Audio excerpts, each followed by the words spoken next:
Bonjour tout le monde.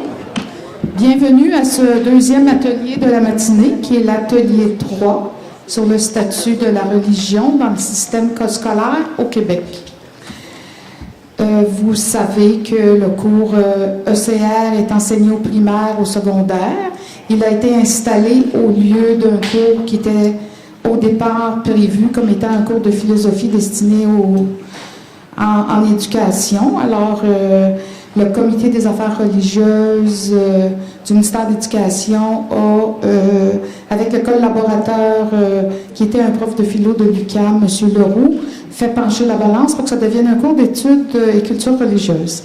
C'est un cours qui est obligatoire dans toutes les écoles privées et publiques du Québec, de la maternelle à la fin du secondaire. C'est un cours qui ignore l'athéisme et l'agnostisme. C'est la prédominance du christianisme dans l'intérieur de ce cours. Le Conseil du statut de la femme estime que ce cours ne remet pas en cause les pratiques sexistes des religions. Et Nancy Bouchard, directrice du groupe de recherche sur l'éducation éthique et l'éthique en éducation, j'aime bien ce titre, soulève des problèmes inhérents à ce cours. Entre autres, près de la moitié des écoles refusent d'accorder le temps complet à ces cours, qui est recommandé par le ministère. Souvent, c'est un cours pour lequel on va substituer d'autres choses quand on le donne. Et au secondaire, tout porte à croire qu'il s'agit d'enseignants de d'autres disciplines non formés pour l'éthique et culture religieuse qui donnent ce cours. Et dans certaines écoles du Québec, on note aussi qu'il y a un service de pastoral assez important qui vise à insuffler une dimension chrétienne à l'éducation des élèves. Un autre point faible sur ce thème, qui entraîne la laïcité en éducation, c'est le sous-financement des universités, ce qui a permis à l'Université Laval, dans le but de soutenir la faculté de théologie, de doter l'Université Laval d'une chaire de missiologie protestante évangélique. C'est une première en 165 ans au Québec. C'est donc une percée pour eux assez désolante pour nous. Et le réseau d'éducation de la petite enfance dans les CPE s'interroge sur la laïcité dans les garderies. C'est un réseau qui regroupe 750 CPE qui s'est dit pour la Charte des valeurs aux dernières élections générales, mais qui refuse de se prononcer sur les signes religieux, les signes ostentatoires. Nous avons 3 solutions ce matin à vous proposer pour lesquelles on devra voter en fin d'atelier pour savoir si vous les retenez ou pas. Et si dans vos interventions tout à l'heure, vous voulez proposer d'autres solutions, vous êtes les bienvenus, tant nos panélistes que les participants dans la salle. Alors, les 3 solutions proposées, c'est le retrait du cours culture et religieuse, d'éthique et culture religieuse au Québec. On voudrait le remplacer par l'enseignement de la pensée critique de la petite enfance à l'éducation des adultes. On voudrait l'abolition du service de pastoral dans les institutions scolaires du Québec, la promotion du concept des cafés philo. Et la 3e solution, c'est une déclaration exigeant une éducation complètement laïque au Québec. Alors, pour nous entretenir des 3 thèmes ce matin, j'ai avec moi Nadia El-Mabrouk, qui est professeure au département d'informatique et de recherche opérationnelle à l'Université de Montréal. Son domaine de recherche est la bioinformatique. Elle est membre du groupe PDF Québec, qui est pour les droits des femmes. Elle y a monté un dossier sur la place des femmes dans les cours ECR. Sa recherche a fait l'objet d'un chapitre dans le livre « La face cachée du cours ECR », dont il a été question hier soir, entre autres. Elle est membre de l'Association québécoise des Nord-Africains pour la laïcité, c'est ACNAL, auteur de plusieurs interventions liées à la laïcité et au vivre ensemble, notamment dans la presse plus, où elle est chroniqueuse.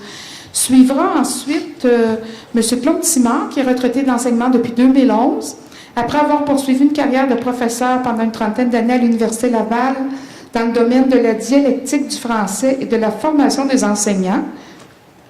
M. Simard a été professeur titulaire en 1997.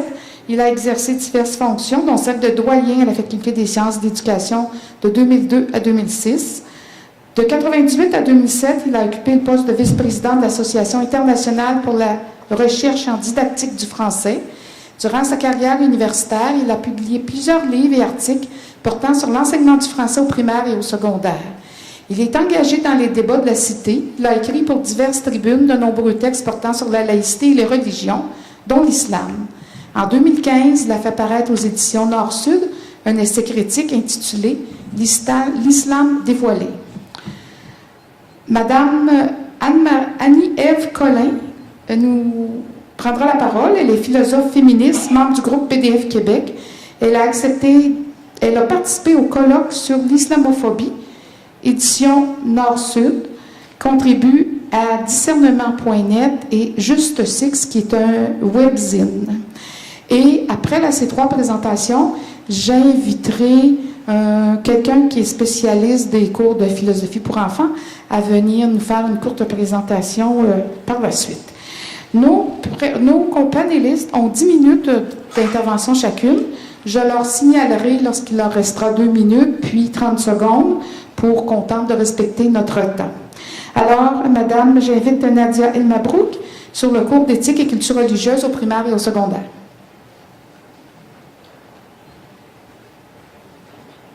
Alors, bonjour tout le monde. J'avais pas prévu de faire une présentation PowerPoint, je savais pas en fait que j'avais ça là. Mais étant donné que c'est disponible, donc je vais pas suivre la présentation, mais simplement ça va donner un support pour les images. Des fois, ça va être utile, mais en 10 minutes, je vais pas avoir le temps de parler de tout ça. Alors, je viens vous parler du cours éthique et culture religieuse. Je ne sais pas si je vais vous apprendre beaucoup de choses, parce que je pense qu'ici, beaucoup de gens savent beaucoup de choses là-dessus, mais vous pourrez... oui, plus près du micro. Bon, ok. Donc, il y a Andrea ici, Andrea Richard, il y a Daniel Barry, Michel et Michel, là, qui pourront toujours compléter, là, pendant la période de questions. Alors, donc, le cours éthique et culture religieuse. Bon, alors, parce que M. Kadir, hier, nous disait que c'était bien un cours où on apprenait le fait religieux. Bon, alors, concrètement, dans les cours, eh bien, les questions, c'est plutôt parle de ta religion. Moi, je suis arrivée là avec mon fils qui m'a apporté ça de l'école. Donc, la question, c'était parle de ta religion. Après ça, le prof, il m'a dit, ah ben non, c'est trompé, c'était d'une religion de ton genre. Enfin, bon, bref. Alors, et puis, mon fils, là, comme il venait de Tunisie, il s'est dit musulman. On lui a jamais dit qu'il était... enfin, on ne parle pas de religion à la maison, il n'y avait pas de raison. Son père est de Montréal, donc il a une culture catholique. Et moi, je suis de Tunisie, j'ai une culture musulmane. Bon, mais on n'a pas dit à mon fils qu'il était musulman. Alors, donc, c'est ça. Donc, parle de ta religion. Donc, on amène l'enfant à s'identifier à une religion. Alors, ça c'est toutes des questions que j'ai vues. Alors, par exemple, dans un travail, c'était qui est le créateur de l'univers? Voilà, c'était un travail. Ça, c'est peut-être dans un manuel. Reconnais la musulmane et le juif dans cette image. Voilà. Demande à tes amis à quelle religion ils ou elles appartiennent. Donc, c'est ça. Fait que on met de la pression sur l'enfant pour qu'il s'identifie à la religion de ses parents, en fait. Et puis, on lui demande à tes amis ce qu'ils sont. Alors, en fait, c'est inquisitoire et c'est même illégal en vertu du droit à la vie privée de la charte québécoise. Hein, c'est inconstitutionnel, en fait. C'est vrai qu'on se demande comment ça se fait qu'il existe encore ce cours. Alors que ça devait être le dernier jalon vers la déconfessionnalisation de l'école publique, eh bien, en fait, ce cours participe à ramener la religion à l'avant-scène et en faire une base pour le vivre ensemble. Ok, alors donc je vais faire 4 choses. Là, je vais parler en gros des généralités, ensuite le constat rapidement, ensuite les derniers développements et puis les recommandations. Donc les généralités, donc comme vous le savez tous, c'est un cours obligatoire que suivent tous les enfants du Québec de la première année primaire à la 5e secondaire à raison d'à peu près 1 heure par semaine. Alors il a été créé en 2008 pour remplacer l'enseignement religieux et moral. Et comme beaucoup l'ont dit, à l'époque, au moins, on pouvait choisir entre moral et religieux. Maintenant, on ne peut plus. Alors, c'est un cours qui a 3 volets, éthique, culture religieuse et dialogue, qui est une compétence transversale. Sauf que le dialogue ne se pratique pas de la même façon en éthique et en culture religieuse. En éthique, on parle de dialogue constructif, orienté vers la délibération commune. Et puis pour le volet culture religieuse, on parle de dialogue de respect, autrement dit, pas de critique. Alors le volet culture religieuse, eh bien, dans le programme, là on dit qu'il faut ça présente les éléments observables des religions, les lieux de culte, les textes sacrés, les rites, les fêtes, les règles de conduite, les pratiques alimentaires, vestimentaires, les personnes modèles, etc. Et l'objectif de ce cours, eh bien, il y a deux objectifs. C'est un objectif de vivre ensemble, donc de reconnaissance de l'autre et de poursuite du bien commun. Autrement dit, c'est un objectif idéologique. Hein, ce n'est pas un objectif concret, là, c'est pas objectif. Ce n'est pas un cours, donc dans le programme, on dit bien que c'est pas un cours de théologie, pas de spiritualité, pas de philosophie, pas d'histoire des religions, pas de géopolitique. C'est un cours, donc quand M. Kadir, par exemple, qu'on remercie beaucoup d'avoir été là, entre parenthèses, hein, parce qu'il y en a deux autres qui ne sont pas venus, hein, mais quand il dit que c'est un cours de transmission de connaissances, ça ne l'est pas. En fait, c'est un cours qui a des objectifs clairement idéologiques. Alors, parce que, en tout cas, on ne peut pas les atteindre par la religion. Le vivre ensemble, c'est quand même assez... voilà, donc on reviendra plus tard. Hein, je ne vais pas me bousculer. Alors, les constats... Donc, voilà, ça c'est l'objectif. Alors, le constat... Alors, qu'est-ce qu'on a pu voir? Qu'est-ce qu'ils ont pu faire, là, les gens qui ont dû faire les manuels scolaires? Qu'est-ce qu'ils ont fait avec ce programme-là? Eh bien, le constat est assez alarmant. Alors, les manuels sont bourrés de stéréotypes. Alors là, c'est mieux de voir. Ça, c'est un autre document que mon fils a eu, voilà, qui a fait, en fait, l'objet d'un article. Donc ça, c'est, vous voyez, hein, écoutez, allez deviner qui est l'extraterrestre là-dessus. Bon, ok. Et puis, peut-être que je vais mettre... attendez. Tiens, regardez, voilà. Les stéréotypes. Alors, la musulmane porte le voile, le juif porte la kippa, le chrétien porte une croix, une grosse croix, le bouddhiste est pieds nus et porte une robe orange de moine, l'hindou, le tilak ou le bindi est si au front, et les autochtones, ils ont des plumes. Bon, alors, donc c'est ça, là, regardez, là, c'est pas la peine de parler 3 ans là-dessus, là. Les femmes, la discrimination à l'égard des femmes. Alors, les femmes, bon, j'ai fait une étude, on voit qu'elles sont beaucoup, dans le volet culture religieuse, les femmes sont beaucoup moins représentées que les hommes, et puis elles sont présentées dans des rôles traditionnels, vous voyez, s'occupent des enfants, font à manger, donc dans des rôles de compassion et tout ça. Alors que les hommes sont représentés dans les apparats, enfin dans les cérémonies religieuses, la lecture de textes saints et tout ça. Hein, c'est eux qui portent les apparats chez les autochtones, etc. Bon, il y a aussi alors on peut voir aussi une promotion de pratiques rétrogrades. Alors évidemment, il y a le voile. Alors, à chaque fois qu'on parle d'une musulmane ou de l'islam, eh bien, pour montrer qu'on parle de l'islam, là, on met une femme ou une petite fille voilée. Il y a aussi, quelque part, je ne vais pas le chercher ici, à un moment donné, une banalisation du mariage précoce. Alors, on présente à un moment donné, dans un manuel, une petite fille de comme 7 ans, là, qui dit être tunisienne. Il la présente comme une jeune mariée tunisienne. Et ils disent que c'est normal chez nous aussi, à l'époque, les enfants se mariaient tôt. Vous voyez? Alors je pourrais la trouver si vous voulez tout à l'heure. Bon, bah c'est ça, donc c'est ça.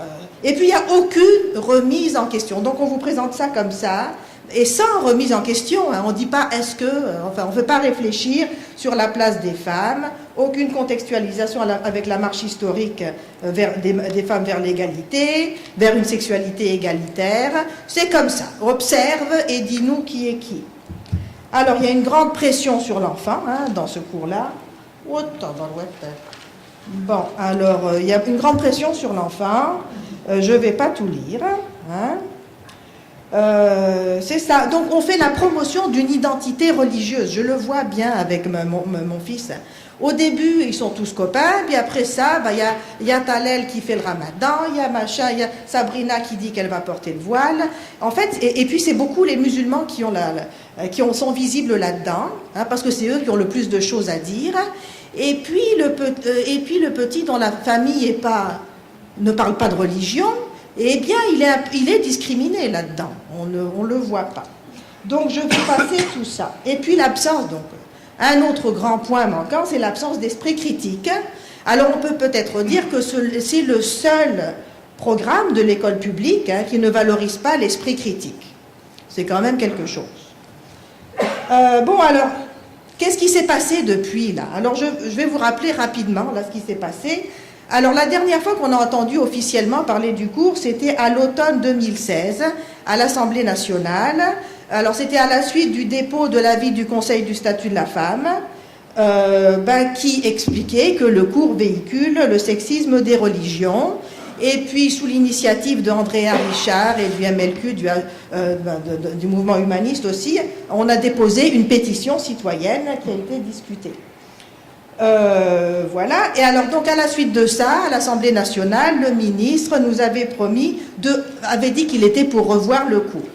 Alors, depuis, on n'en a plus entendu parler, plus ou moins, là, jusqu'à ce printemps-ci, où il y a un article du Journal de Montréal qui était très détaillé, qui nous apprend que le ministère de l'Éducation travaille à la révision du matériel scolaire, pendant que le ministre Sébastien Proulx consulte différents intervenants afin d'alimenter sa réflexion à ce sujet.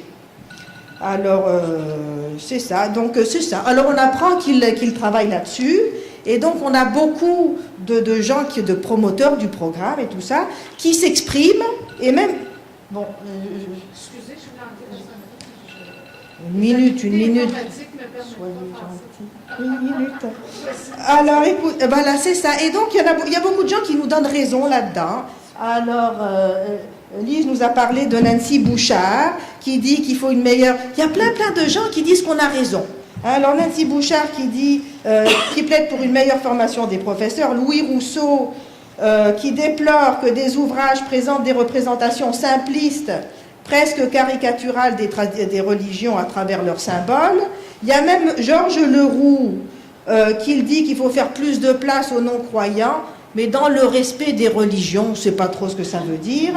Il y a Jean-Pierre Proulx, qui est l'ancien président du groupe de travail, qui a recommandé en 1999 la mise en place d'un cours de culture religieuse, qui estime qu'il y a trop d'heures allouées au cours. Bon, c'est très bien, écoutez. Maintenant, tout le monde dit que les objectifs... Ce qui m'énerve, moi, c'est que tout le monde dit, mais c'est pas grave, on va, comme Amir Kadir un peu hier, mais il faut patcher et puis on va l'améliorer.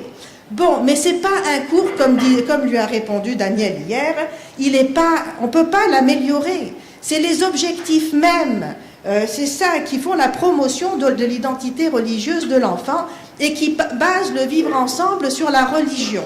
Comment voulez-vous, donc je dis que c'est le programme, alors on a beau traficoter les manuels, c'est pas ça qui va changer. Alors les recommandations, écoutez, s'il y a quelqu'un qui va parler de philo, c'est très bien. Je vais peut-être rappeler juste les recommandations du Conseil du statut de la femme auxquelles on adhère. Alors, ce que le Conseil du statut de la femme dit, c'est qu'il faut éduquer à l'égalité, à la citoyenneté et à la sexualité, abolir le volet culture religieuse et intégrer l'étude du phénomène religieux au cours Histoire et éducation à la citoyenneté au niveau secondaire, quand l'enfant est plus mature et peut faire la part des choses et développer un esprit critique. Alors, écoutez, on peut envisager plein de choses. Il y a un cours d'éducation à la sexualité pour lequel on pourrait faire de la place.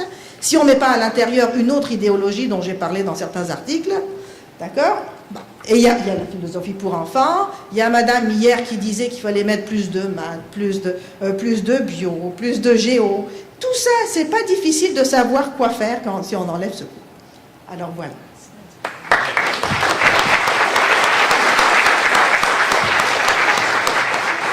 Alors, j'invite M. Claude Simard à nous parler de la chaire de missiologie à l'Université Laval.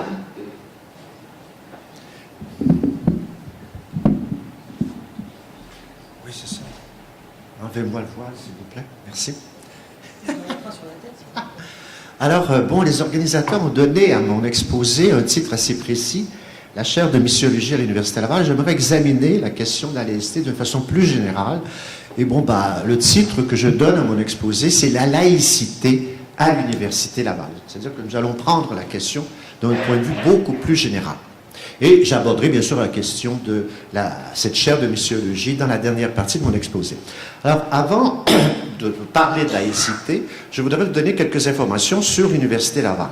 pour savoir de quelle institution il s'agit. Je ne parlerai que de l'Université Laval, c'est la seule université que je connaisse vraiment, puisque j'ai étudié et travaillé 42 ans à l'Université Laval, mais il faudrait aussi examiner la laïcité dans les autres établissements universitaires. Ce serait une recherche importante à faire. Mais aujourd'hui, nous allons nous limiter à l'Université Laval. C'est quand même une institution très importante. Quelques informations d'ordre historique. Vous savez que l'Université Laval est la plus vieille université francophone d'Amérique. C'est la plus vieille université francophone du Québec. Elle a longtemps formé l'élite du Québec jusqu'au 20e siècle. C'était la seule université. Elle a été fondée par Monseigneur de Laval en 1663, qui a créé le petit séminaire. Et du petit séminaire, on a ensuite créé d'autres facultés, des facultés pour la formation des professions libérales. Et c'est en 1856 qu'elle a obtenu sa charte royale de la reine Victoria. Il faut savoir aussi que l'Université Laval a créé l'Université de Montréal. Vous savez qu'elle a créé une succursale à la fin du 19e siècle. L'Université de Montréal est devenue autonome seulement en 1920. C'est pour vous montrer l'importance historique de l'Université Laval. C'est le symbole de l'institution universitaire au Québec. Donc on parle d'une université qui a une longue histoire, une longue tradition et qui a aussi une vocation éducative très importante. L'Université Laval fait partie des 10 grandes universités du Canada, plus de 40 000 étudiants, 1600 professeurs et 500 programmes de formation et 17 facultés. Vous voyez l'importance de cette institution. Il faut savoir que l'Université Laval, par son histoire, est rattachée à la religion. Longtemps, l'Université Laval a été une université catholique dirigée par le clergé. Le recteur était un monseigneur et en même temps, il était directeur du grand séminaire. Vous voyez les liens très étroits sur le plan historique entre le clergé et l'Université Laval. Mais en 1971, l'Université Laval s'est dotée d'une nouvelle charte et est devenue officiellement laïque. Je dis bien officiellement. Nous allons voir si elle est vraiment laïque dans l'exposé que je vais vous présenter.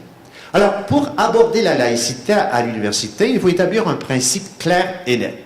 C'est-à-dire que nous ne sommes plus dans des universités médiévales où la religion imprégnait toutes les sciences. Nous sommes dans des universités contemporaines. Ça veut dire que les universités sont essentiellement des lieux de savoir et non pas de croire.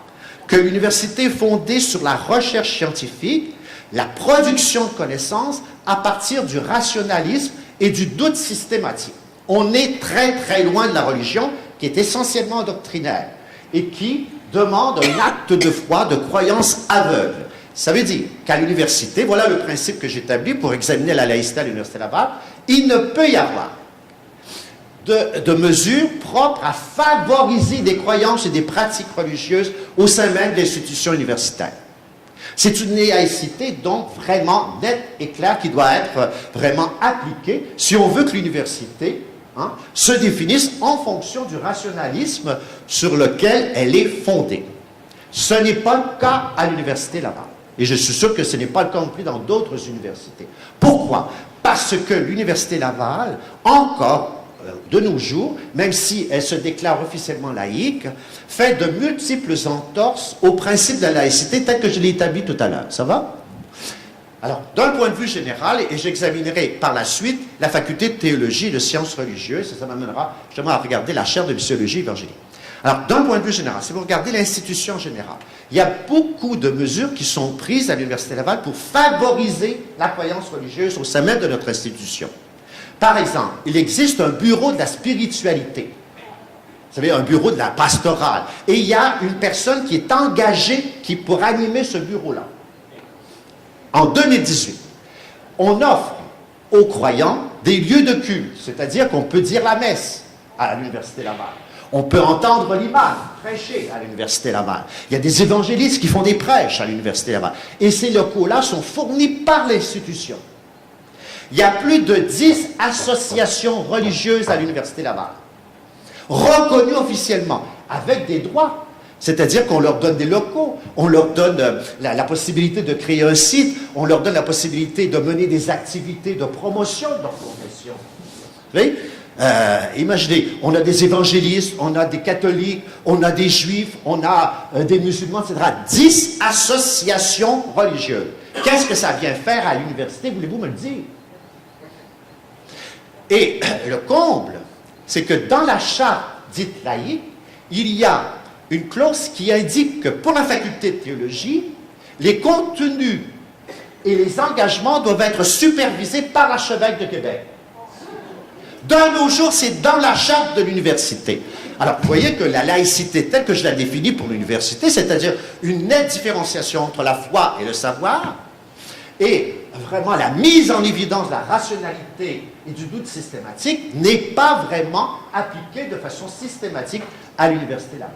Voilà pour la partie générale de mon exposé. Regardons maintenant la faculté de théologie. Cette faculté est une des facultés d'origine de l'université. Vous savez, il y avait 4 grandes facultés. À l'origine, il y avait théologie, médecine, droit et art. Mais ça s'est développé. Nous avons maintenant 17 facultés. Les sciences se sont ajoutées, génie, etc. Bon. Mais c'est une des grandes facultés historiques. Mais sur le plan, je dirais, du nombre d'étudiants, c'est une faculté en déclin. C'est-à-dire qu'elle, si on la laissait aller, elle devrait mourir naturellement. Parce qu'il n'y a plus d'étudiants, ça va? Il n'y a plus d'étudiants qui s'intéressent vraiment à cette faculté. Il reste 17 professeurs. 17 professeurs, pour vous dire, là, c'est 1600 professeurs à l'université. C'est même pas l'équivalent de certains départements.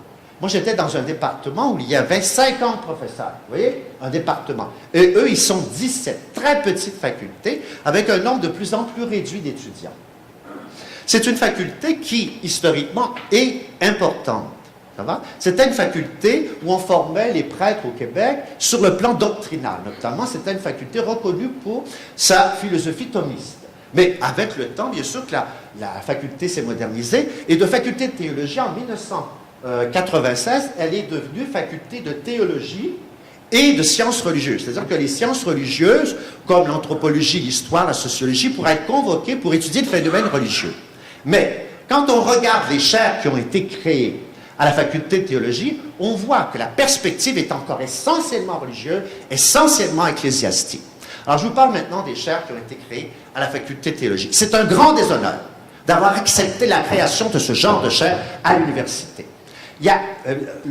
L'ancien recteur avait lancé un grand programme, un programme de création de chaires en enseignement, ça va? Alors, l'université s'engageait à financer les postes créés grâce aux dons des organismes privés. Alors, un organisme privé donnait un don, par exemple autour de 300 000 $, ce qui payait le poste de professeur pendant 5 ans, et par la suite, l'université finance totalement le poste. Je ne sais pas si vous voyez, 10 professeurs ont été engagés comme ça à l'université Laval. Et par quels dons? Des dons de congrégations religieuses. Les sœurs Notre-Dame du Bon Conseil, les Ursulines.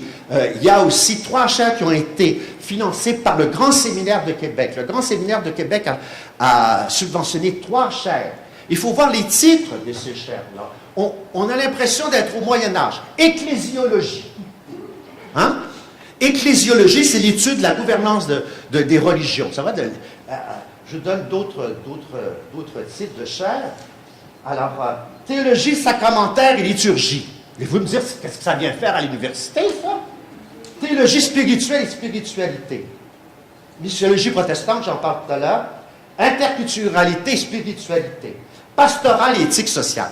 Alors, quand vous regardez, vous pouvez aller voir le site de la faculté, c'est pas, regardez la description des chaires. On voit qu'on n'est pas dans une perspective de sciences religieuses. Absolument pas. On est dans une perspective de prosélytisme. L'idée, c'est d'aller chercher à travers des données sociologiques, anthropologiques, historiques ou doctrinales, d'aller chercher des connaissances pour favoriser la transmission de la religion. Pour parler comme eux, pour transmettre la parole divine, la parole de l'Évangile. Vous voyez un peu, là?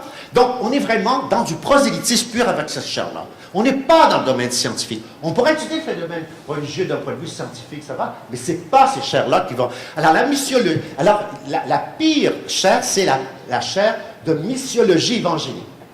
Je termine là-dessus. C'est un don de 450 000 $ d'évangélistes, d'organismes évangéliques des États-Unis et du Canada. On a créé une chaire, il y a un poste de professeur attaché à ça. Alors, qu'est-ce que c'est cette chaire-là? Vous savez que les évangélistes sont très, très efficaces sur le plan de l'évangélisation. Vous savez que les évangélistes constituent la religion vraiment qui a le plus de succès, hein, plus que l'islam encore. Par exemple, vous savez qu'au Brésil, les catholiques diminuent et les évangélistes augmentent. Hein. Les évangélistes sont devenus très, très importants. Parce qu'ils étaient très forts en missiologie, la faculté de théologie est allée chercher un professeur pour leur montrer aux catholiques comment répandre la bonne parole et comment diffuser le catholicisme. Je ne sais pas si vous voyez, c'est vraiment du prosélytisme pur. Et j'étais outré parce qu'on n'a pas respecté les conditions d'emploi d'un professeur. Un professeur d'université est engagé pour la connaissance d'un domaine donné, pour son expertise. Eh bien, les critères d'emploi pour cette chaire-là, c'était être d'abord évangéliste. Imaginez, pour occuper un poste de professeur, vous devez être croyant. Et en plus, vous deviez connaître vous deviez avoir une expérience de missiologie évangélique, c'est-à-dire avoir fait de la propagande religieuse dans différents pays.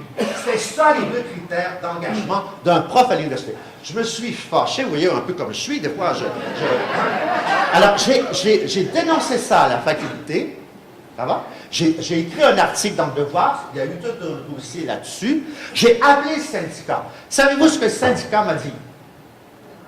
M. Simard, j'ai d'abord parlé au président, un homme assez souple. M. Simard, ça n'intéresse absolument pas nos membres.